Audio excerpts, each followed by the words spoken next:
ఇక ఏపీ సచివాలయం ఉద్యోగులకు సుప్రీంకోర్టులో ఎదురు దెబ్బ తగిలింది. ఇళ్ల స్థలాల కేటాయింపుపై ధర్మాసనం స్టే విధించింది. సచివాలయ ఉద్యోగులకు అనుకూలంగా తెలంగాణ హైకోర్టు ఇచ్చిన తీర్పుపైన సుప్రీంకోర్టు స్టే విధిస్తూ ఆదేశించింది. 155 ఎకరాలను ప్రభుత్వం 3 కోట్ల రూపాయల నామమాత్ర ధరకు కేటాయించింది. 1500 కోట్ల రూపాయల విలువైన భూమిని తక్కువ ధరకు ఇవ్వడంపై పిటిషనర్ అభ్యంతరం వ్యక్తం చేశారు. తెలంగాణ హైకోర్టు కూడా ఉద్యోగులకు అనుకూలంగా తీర్పు ఇవ్వడంతో సుప్రీంకోర్టును ఆశ్రయించారు. ఇరు వర్గాల వాదనలు విన్న సుప్రీంకోర్టు ధర్మాసనం ఏపీ సచివాలయం ఉద్యోగులకు కేటాయించిన ఇళ్ల స్థలాలపై స్టే విధించింది.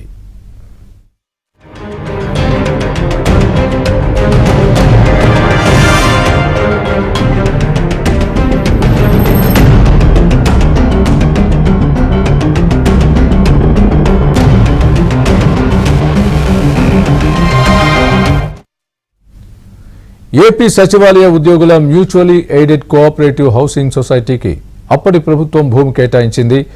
రంగారెడ్డి జిల్లా రాజేంద్రనగర్ మండలం నెక్నంపూర్లో 55 ఎకరాలు, శామీర్పేట మండలం జవహర్ నగర్లో 100 ఎకరాలను ప్రభుత్వం కేటాయించింది. ఇందుకు సంబంధించిన 509 జీవోను కూడా జారీ చేసింది. అయితే ఆ సొసైటీకి భూమిని కేటాయించడాన్ని సవాల్ చేస్తూ తెలంగాణ హైకోర్టులో పిటిషన్ దాఖలైంది. అయితే ఈ పిటిషన్ను జనవరిలో హైకోర్టు కొట్టేసింది. ఉద్యోగులకు ఇళ్ల స్థలాలు ఇవ్వడాన్ని సమర్థించింది. దీంతో పిటిషనర్ తెలంగాణ హైకోర్టు ఇచ్చిన తీర్పును సవాల్ చేస్తూ సుప్రీంకోర్టులో పిటిషన్ దాఖలు చేశారు. ఈ పిటిషన్పై విచారణ చేపట్టిన సుప్రీం ధర్మాసనం తెలంగాణ హైకోర్టు ఇచ్చిన తీర్పుపై కూడా స్టే విధిస్తూ ఆదేశాలు జారీ చేసింది.